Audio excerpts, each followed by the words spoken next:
Autobiografía de Jeanne Guyon. Amén.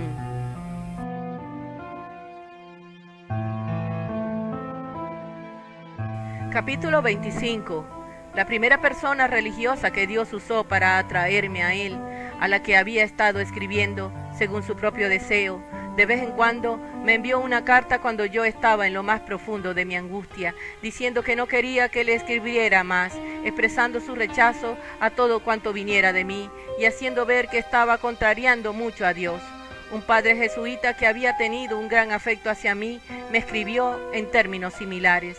No cabe duda de que fue bajo tu beneplácito que hubieron de ayudar a completar mi destrucción. Les di las gracias por las muestras de su caridad y me encomendé a sus oraciones. Entonces me importaba tan poco el ser censurada por todo el mundo, incluso por los más grandes santos, que en poco aumentó mi tribulación. El sufrimiento por estar desagradando a Dios y la fuerte inclinación que yo sentía hacia todo tipo de faltas me causaban el dolor más agudo y lacerante. Me he acostumbrado desde el principio a la sequedad y a la privación. Incluso lo prefería al estado de abundancia, porque sabía que debía buscar a Dios por encima de todo. Aún desde los primeros pasos tenía un instinto en las partes más recónditas de mi alma de pasar por alto toda suerte de cosas, cualquiera que fuesen, y de permitir que los dones corrieran tras el dador. Pero en esta ocasión mi espíritu y mis sentidos fueron golpeados de tal manera con tu permiso, oh mi Señor, complaciéndote en destruirme sin misericordia alguna, que cuanto más lejos llegaba, más me parecía todo un pecado. Incluso las cruces ya no se me aparecían como tal, sino como faltas auténticas. Pensaba que me las echaba encima yo misma por mis imprudentes palabras y acciones. Era como esos quienes mirando a través de un cristal tintado creen ver todo lo demás del mismo color con el que aquel está emborronado. Si hubiera sido capaz de hacer obras eternas como antaño o hacer penitencia por mi maldad, me habría aliviado. Se me prohibió hacer lo último, aunque me volví tan medrosa y sentía tal debilidad en mí que me hubiera parecido imposible realizarlas. Las miraba con horror por lo débil e incapaz que ahora me veía a mí misma de hacer algo por el estilo. Omito muchas cosas, tanto de las providencias del Señor para conmigo, como de los escabrosos senderos por los que me vi forzada a transitar, mas como únicamente dispongo de una visión general, solo las dejo a los cuidados del Señor. Más tarde, al ser olvidada por mi director espiritual, la frialdad que he comentado por parte de las personas que eran guiadas por él, ya no me ocasionó más tribulación, y en realidad tampoco el distanciamiento de todas las criaturas debido a mi humillación interior. Mi hermano también se aunó con aquellos que me vituperaban, aunque no les conociera de nada.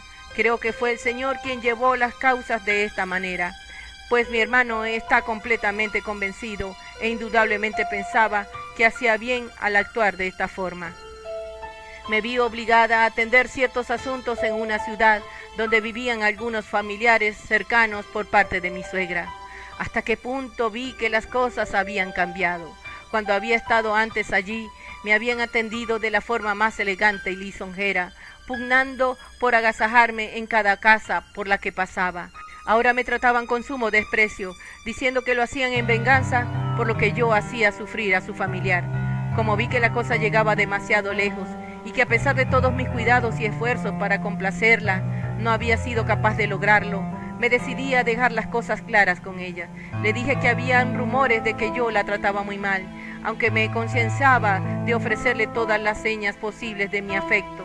Si el rumor era cierto, le pedí que me permitiera apartarme de ella, pues yo no quería quedarme para hacerla sufrir, sino para todo lo contrario. Respondió muy fríamente que podía hacer lo que quisiera, pues, aunque no había hablado de ello, había decidido vivir alejada de mí. Esto me daba limpiamente carta blanca, y pensé en tomar en privado mis medidas al respecto con el fin de retirarme. Debido a que desde mi viudez no había hecho ninguna visita excepto aquellas obligadas bajo necesidad imperiosa o la estricta caridad, había muchos ánimos descontentos que se asociaron con ella en contra mío. El Señor requirió de mí un inviolable secreto en torno a todas mis tribulaciones, tanto exteriores como interiores. Nada hay que haga morir tanto a la naturaleza como el no encontrar apoyo ni consuelo. Al poco tiempo me vi obligada a irme a mitad del invierno, con mis hijos y el ama de cría de mi hija.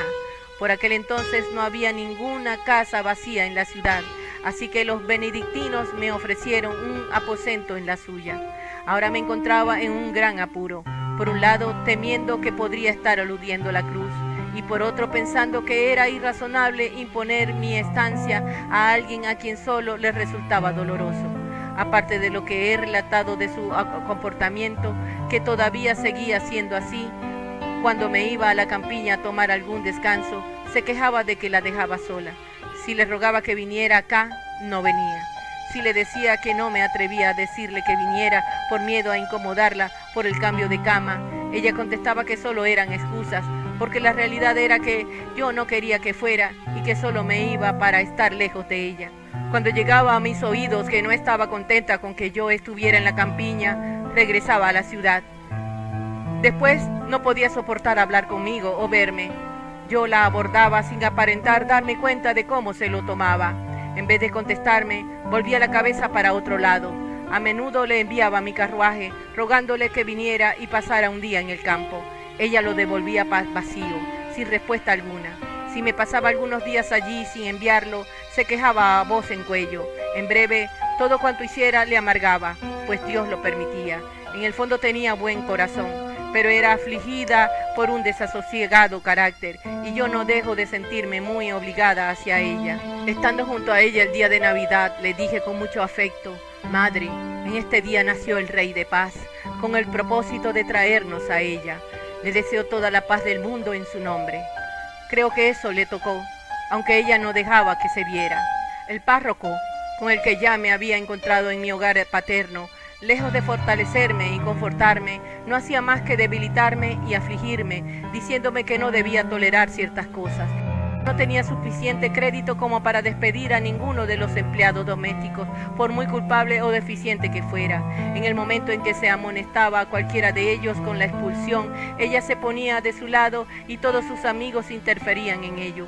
Cuando estaba a punto de marcharme, uno de los amigos de mi suegra, un hombre de valía, que siempre me había tenido aprecio, habiendo oído acerca de mi marcha, aunque sin atreverse a mostrarlo, tenía mucho miedo de que dejara la ciudad, pues la remoción de mis dádivas, pensaba él, supondrían una considerable pérdida para la región. Decidió hablar con mi suegra de la forma más sosegada, pues la conocía. Después de hablar con ella, dijo esta que no me echaba, pero que si me iba no me lo impediría. Después de esto vino a verme y me rogó que fuera y que le pidiera alguna excusa con el fin de contentarla. Le dije que estaba dispuesta a pedirle cientos de ellas, aunque no sabía de qué tenía de qué disculparme, que lo hacía continuamente con todas las cosas y esto la incomodaba, pero que ese no era el problema, pues yo no me quejaba de ella, mas no me parecía conveniente seguir allí si la estaba incomodando, que solo lo hacía para contribuir a su bienestar. No obstante, vino conmigo hasta su habitación. Entonces le rogué que me disculpara si alguna vez la había disgustado en algo, que nunca había sido mi intención hacerlo. Le rogaba ante este caballero, que era amigo suyo, que me dijera en qué la había llegado a ofender. Dios permitió que ella declarara la verdad en presencia suya. Dijo que no era ella persona que pudiera soportar el ser ofendida, que no tenía queja alguna contra mí, excepto que no la amaba y que deseaba que se muriera.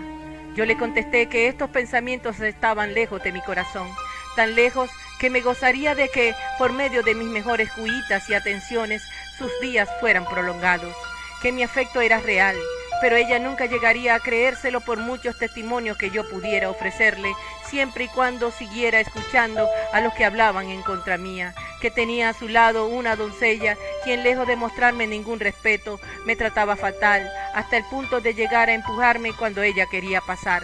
Lo había hecho en la iglesia, obligándome a cederle el paso con la misma violencia que desprecio varias veces, que también me exasperaba con sus palabras en mi habitación. Nunca me había quejado de ello, pues un carácter así algún día podría darle problemas. Ella se puso del lado de la muchacha, sin embargo, nos abrazamos y así se quedó todo. Poco después, esta doncella, mientras yo estaba en la campiña, al no tenerme a mí para dar rienda suelta a sus disgustos, se comportó con mi suegra de tal manera que ésta no la pudo soportar. La puso de inmediato puertas afuera. Aquí tengo que decir en favor de mi suegra que ella tenía tanta virtud como juicio, y salvando ciertos defectos a los que las personas que no practican oración son propensas, tenía buenas cualidades. Puede que yo le diera tribulaciones sin quererlo, y ella a mí sin saberlo. Espero que lo que escribo no sea visto por nadie que pudiera ofenderse con ello, o quienes quizás no estén en condición de ver estos asuntos en Dios. Aquel caballero que me había tratado tan mal por haber roto mis relaciones con él, tenía entre sus penitentes alguien que, por cuestiones que le sobrevinieron a su marido, se vio obligada a salir del país.